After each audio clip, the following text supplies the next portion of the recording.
안녕하십니까. 저는 여러분들하고 자바를 맡게 된 김병철 강사입니다. 자, 오늘은 첫 장으로서 자바에 대한 소개에 대해서 간단하게 한번 같이 알아보도록 하겠습니다. 자, 자바의 소개입니다. 자, 먼저 우리가 프로그램이 뭔지를 먼저 알아야 되겠어요. 그래서 프로그램이다 라는 제목을 먼저 올려놨는데요. 프로그램은 여러분 화면에 보는 것처럼 컴퓨터와 인간 간의 커뮤니케이션, 즉 대화를 얘기합니다. 그럼 어떤 대화를 얘기하는 거냐? 우리가 영어를 배우는 이유가 뭡니까? 미국 사람하고 대화를 하기 위해서 저희가 영어를 배우는 거예요. 마찬가지입니다. 컴퓨터 프로그래밍을 배우는 거는 저희와 컴퓨터랑 대화를 하기 위해서 배우는 겁니다. 자, 그래서 여기 화면에 보다시피 컴퓨터의 처리를 인간이 원하는 의도대로 하기 위해서 일련의 명령어로 작업을 지시한다. 즉 컴퓨터한테 내가 이러이러한 일을 하고 싶어. 그러니까 너는 이러이러한 일을 해줘 라고 지시를 하는 거죠. 그렇기 때문에 컴퓨터가 이해할 수 있는 대화 방식이 필요한 겁니다. 자, 그래서 우리가 프로그램이다 라고 하는 것을 배우게 되죠. 자, 프로그램은 결국에는 대화하기 위한 언어다 라고 하는 거죠. 그래서 실제 대화를 할 때 각각의 언어마다 다들 특징이 있죠. 그런 거랑 마찬가지로 이 컴퓨터 언어들도 다 각각의 특징들이 있습니다. 그래서 C 언어도 있고요, 자바도 있고요, C+ 언어, 포트란 등등 해서요, 여러 언어들이 존재하는 거죠. 그러면서 그 언어들만의 고유의 특징이 있는 것들입니다. 자, 그런데요, 이 프로그램 언어를 배울 때 저희가 여러분들이 또 하나 더 알아야 될 게 뭐냐면, 내가 영어를 공부해야 되는데 영어를 잘하지 못해요 라고 했을 때 미국 가서 내가 커다란 사업을 하고 싶다라고 할 때는 어떻게 해야 되죠? 통역을 쓰면 되죠. 그런 것처럼요, 사람과 사람 사이에 이렇게 미국말을 잘하기 위해서 잘하는 사람을 써서 통역을 하듯이 컴퓨터와 사람 사이에도 이러한 통역사가 필요한데요. 이런 것들을 컴파일러라고 얘기하고요. 자바에서는 JDK라고 하는 통역사가 또 존재하게 됩니다. 그러면 일단 먼저 그런 거를 알아보기 전에 프로그램 언어들이 어떻게 발전해 왔는지 한번 살펴볼까요? 컴퓨터 언어가 처음 나왔을 때는 기계어다라고 해서요, 로우 레벨의 언어들이 나왔습니다. 기계어는요, 0과 1로만 이루어진 언어를 얘기해요. 컴퓨터는 전기 제품이죠. 전기가 들어와야 일을 하는 애입니다. 그래서 전기의 전압이 두 가지 종류가 있는데요. 하나는 낮은 전압, 하나는 높은 전압, 이렇게 두 가지로 나눠지고요.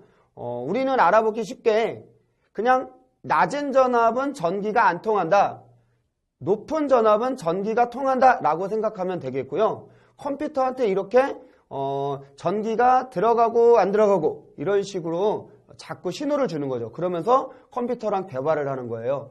자, 그런 거를 로우 레벨의 언어다라고 하고요. 거기서 조금 발전한 게 이 여러분들 보시는 어셈블러다, 이런 것들이 존재하고 있습니다. 자, 그럼 이런 언어들 갖고서는 저희가 프로그램을 하기가 매우 어렵습니다. 그렇기 때문에 우리가 프로그램을 하기 쉬운 언어들이 나타나기 시작하는 거죠. 그래서 그런 언어들을 하이 레벨의 언어입니다 라고 얘기하고요. 우리가 이해하기 쉬운 언어라고 얘기하는 겁니다.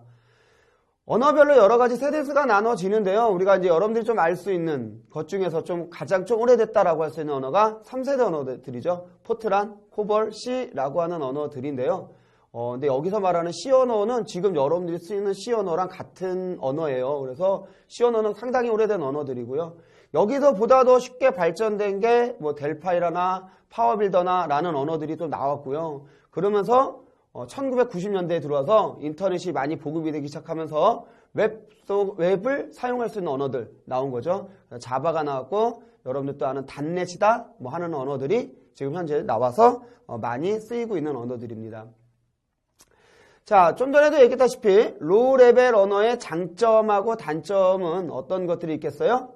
장점은 세밀한 처리가 가능해요. 왜? 컴퓨터가 직접 아는, 그러니까 즉 기계가 직접 알 수 있는 언어들입니다. 그러니까 가장 잘 이해를 하겠죠. 그러니까 또한 가장 최적화된 프로그램 구현이 가능해진 겁니다.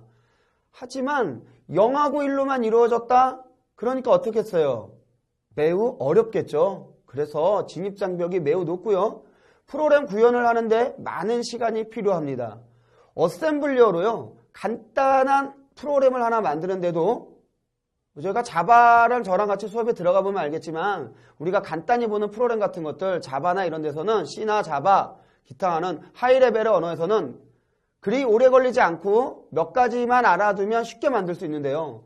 기계어나 어셈블리어에서 그런 언어들을 구현하겠다라고 한다면 어마어마하게 많은 시간이 걸리고 어마어마하게 많은 내용들을 공부해야 됩니다. 그렇기 때문에 이런 언어들은 여러분들이 지금 배우기엔 상당히 어려운 거죠. 자, 그래서 하이 레벨의 언어들이 나온 게 된 거지 않습니까? 그래서 장점으로 인간이 이해하는 언어라고 나왔고요. 역시 아까 좀 말했듯이 빠른 개발이 가능하고요. 사람이 이해하기가 쉬우니까 어떻게 했어요? 예, 유지보수도 상당히 쉽게 할 수 있겠죠. 하지만 단점으로는요, 여기서 말하는 단점은 로우 레벨 언어에 대한 세에 비교했을 때 단점이라는 거지, 하이 레벨 언어들이 여기서 보이는 단점을 다 가지고 있다라는 건 아닙니다. 사실은 완벽한 성능을 기대하기 어렵다라고 하는 거는 보다 더 완벽한 성능을 하기 위해서 로우 레벨 언어의 특징을 조금 가져다가 사용하는 경우가 많이 있거든요. 근데 그런 거를 하이 레벨 언어만으로는 하기 힘들다라는 뜻이고요.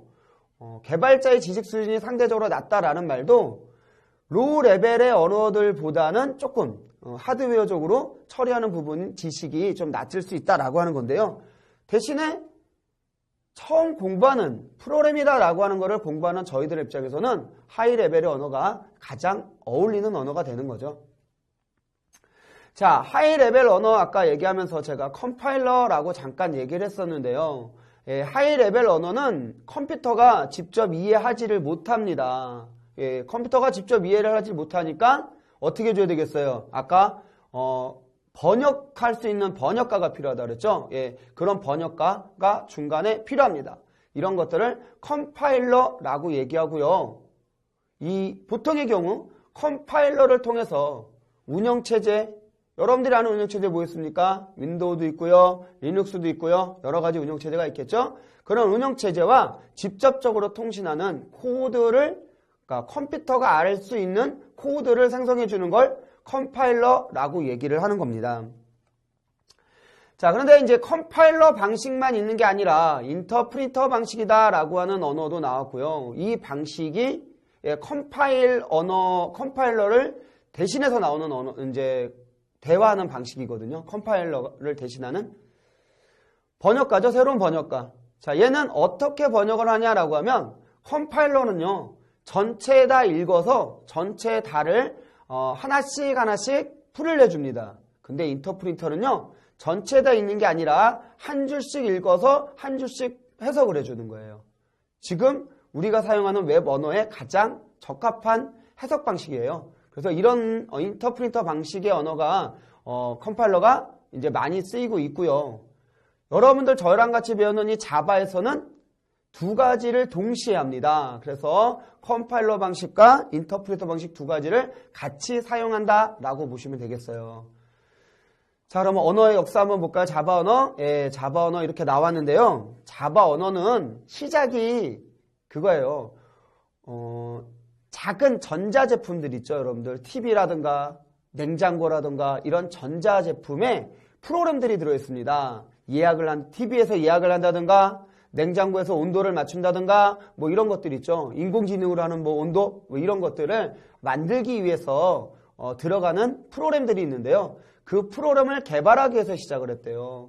예, 그래서 이제 시작을 했는데 그렇게 시작하는 이유 중에 가장 큰 게 뭐냐면요. 자바 언어는 운영체제에 독립적이다라고 얘기를 많이 해줍니다.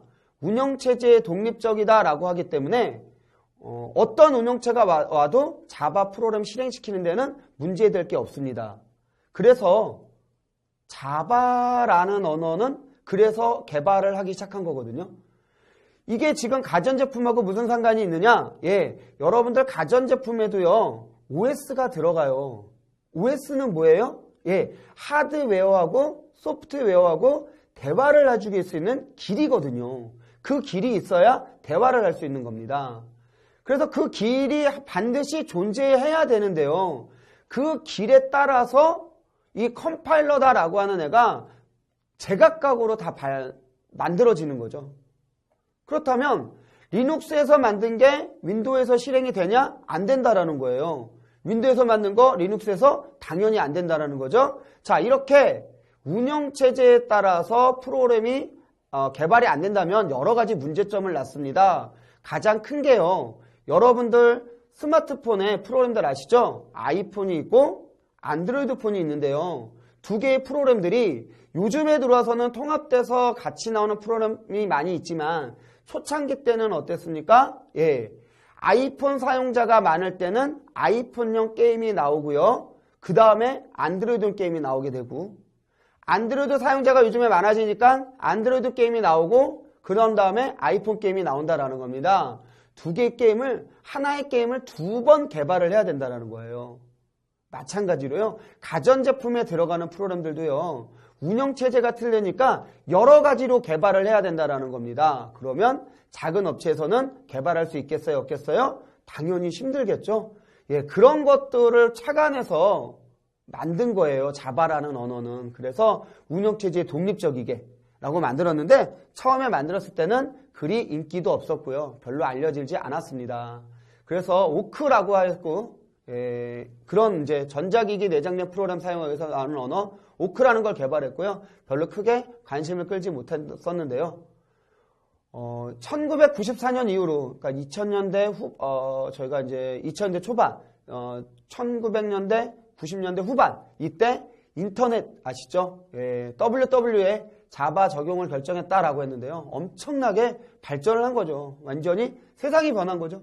자, 그때 처음 등장한 것 웹러너였었고 뜨거운 자바라는 이름으로 핫자바라고 부르게 됐습니다. 자, 그래서 운영체제, 지금 여기서 제일 중요한 거는 운영체제에 구애받지 않는 프로그램을 작성할 수 있다라고 하는 거 보시면 되겠고요. 1995년도에 넷스케프사가 브라우저로 자바 기술을 채택하면서 자바가 엄청나게 발전을 하기 시작하게 됐습니다. 자, 그래서 그 뒤는 자바가 이제 나온 거예요. 쭉쭉 이제 발표가 됐다가요. 자, 현재는, 2010년도에 오라클이라는 회사가요, 선사를 인수하는 대사건이 일어납니다. 사건이 일어나고 난 후에 오라클사가 자바 버전 7, 8 버전을 발표를 했고요. 현재는 자바 9 버전도 곧 발표할 예정이다라고 얘기를 합니다. 자, 그래서 우리가 이제 여러분들 저랑 같이 수업할 내용들은 자바 8.0을 갖고 수업을 하도록 하겠습니다. 자, 이렇게 배우는 자바 언어들의 특징을 한번 살펴보죠. 특징. 예. 굉장히 심플합니다. 여러분들 10불 언어를 공부해 보신 분들은요. 자바 공부하시잖아요. 그럼 다 그래요. 이게 다예요? 이렇게 해도 정말 프로그램이 잘 돌아가요? 라고 얘기를 합니다. 그만큼 굉장히 단순하면서요. 심플해진 거죠. 포인터, 구조체 이런 것들. 10불에서는 구조체하고 클래스하고 두 가지가 존재하는데요. 이런 것들 다 과감하게 없앴고요. 포인터 때문에 저희가 많은 프로그램을 만드실 때 초보자들, 특히 초보자들이 많이 어려움을 겪는데요. 이런 포인터들도 과감하게 배제를 해버렸습니다. 그래서 개발할 때 굉장히 단순하고 편하게 만들 수 있게끔 만들어놨고요. 자, 단순하지만 객체지향 언어입니다. 객체지향 언어이기 때문에 이거는 객체지향 언어의 특징에 관련된 어려움은 좀 있을 수 있습니다. 그래도요, 이 객체지향이다라는 거 하나 때문에 여러분들 굉장히 자바가 많은 인기를 끌게 되는 거죠. 한번 읽어볼까요? 자바는 객체지향 개념을 쉽게 구현할 수 있도록 클래스와 상속을 지원을 하고 10불과 달리 모든 프로그램이 클래스 안에서 구현되도록 규정되어 있으므로 진정한 객체지향 언어이다. 예. 클래스 밖에는 어느 것도 나타날 수가 없어요. 클래스 밖에 오는 건 또 다른 클래스일 뿐이거든요. 모든 내용들을 다 클래스 안에서 놓고 썼기 때문에 진정한 객체지향 언어다라고 얘기를 합니다. 그래서 10불보다 더 확실한. 10불은 C 언어를 표현해줘야 되기 때문에 진정한 객체지향 언어가 될 수가 없거든요. 그거에 반해서 자바는요, C나 10불에 크게 영향을 받지 않으면서 구현을 할 수 있기 때문에 얘가 진정한 객체지향 언어다라고 얘기를 해줄 수 있습니다. 자, 그리고 이제 프로그램들이 서버로부터 동적으로 다운로드되어 웹브라우저에서 실행이 될 수 있다라고 하는 겁니다. 그래서 이걸 동적인 성능 확장이라고 얘기를 하는데요. 미리 만들어져서 꼭 그렇게만 실행해야 돼라고 하는 게 아니라 그때그때마다 서버로부터 바뀐 내용들을 계속해서 받을 수 있다는 거죠. 즉 1.6을 썼었는데 내가 개발할 때 환경은 1.6이었는데 현재 1.8입니다. 1.8에서도 그냥 1.8을 다운로드 받아가지고 알아서 잘 돌아가져요. 그런 특징들을 또 가지고 있고요. 자바 언어를 하면서요, 이 부분이 멀티스레드에 지원된다는 부분이 가장 큰다라고 저는 생각이 드는데요. 멀티스레드는 다른 언어에서도 제공을 하는데 제공할 때 굉장히 어렵거든요. 근데 자바에서는 이런 멀티스레드의 기능을 굉장히 쉽게 스레드라는 기능을 언어 차원에서 직접적으로 제공을 해줍니다 라고 하는데요. 멀티스레드를 쉽게 표현하는 게 뭐냐라고 하면 여러분들 스타크래프트라는 게임 아십니까?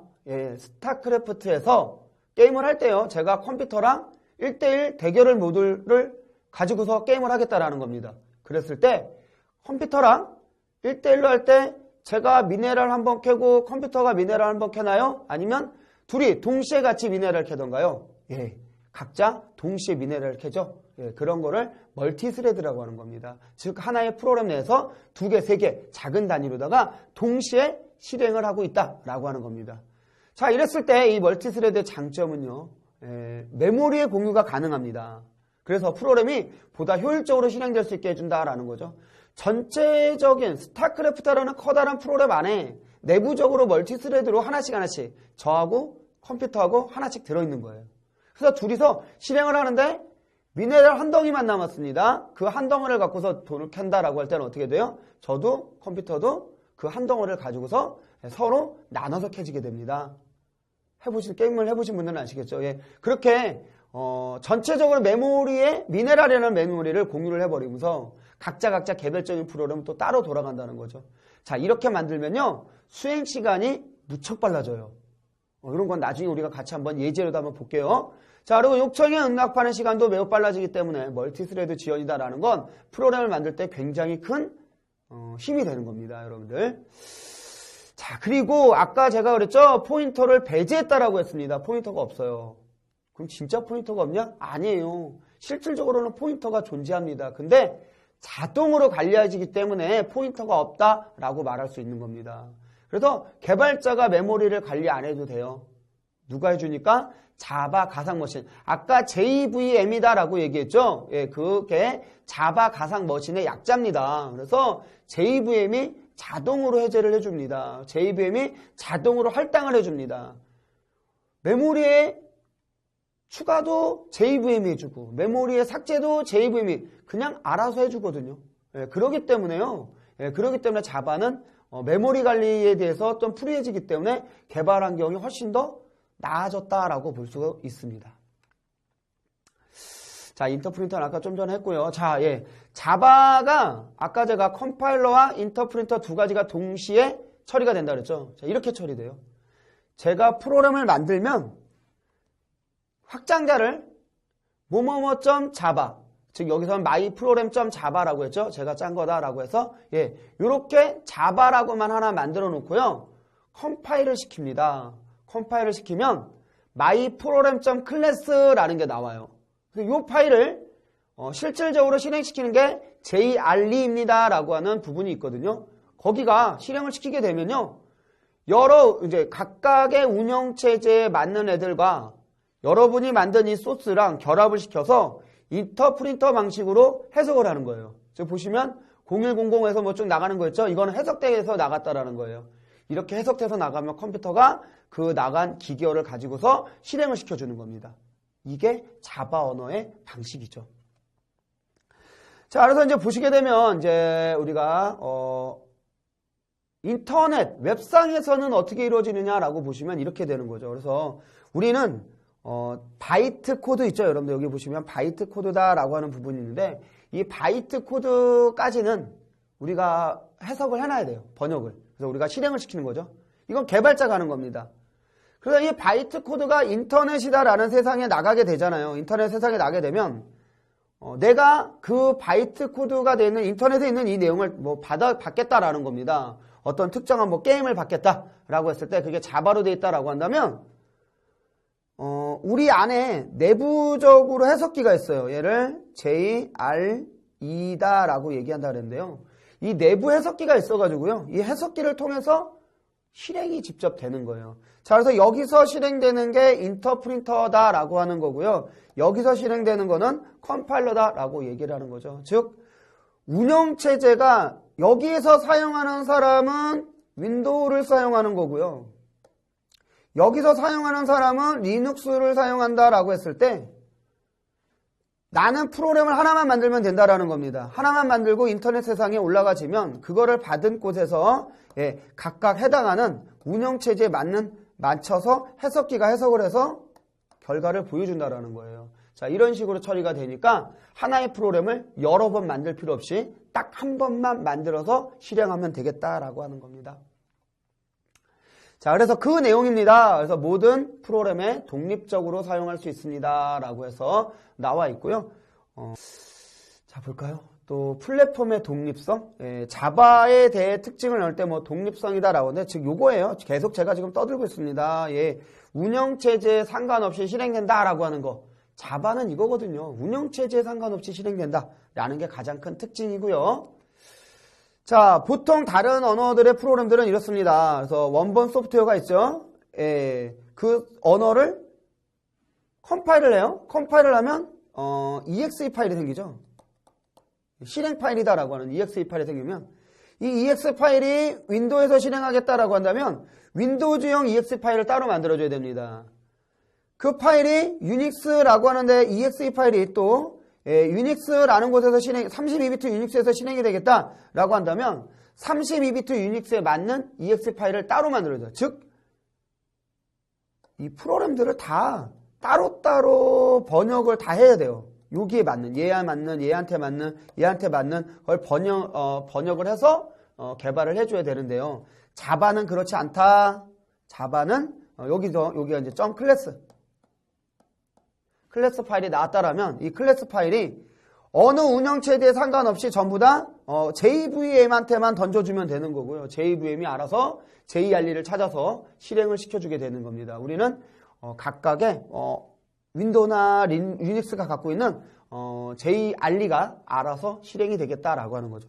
이래서 자바는 어때요? 이런 운영체제라고 하는 애들에 대해서 매우 독립적으로 사용이 가능하다라는 거고 기타 다른 언어들은요 대부분이 자 이렇게 윈도우, 유닉스 1, 유닉스 2라고 하는 이런 애들한테 종속이 되어 있다라는 겁니다. 이 프로그램이 여기들에 다 종속이 돼서 처리가 되더라.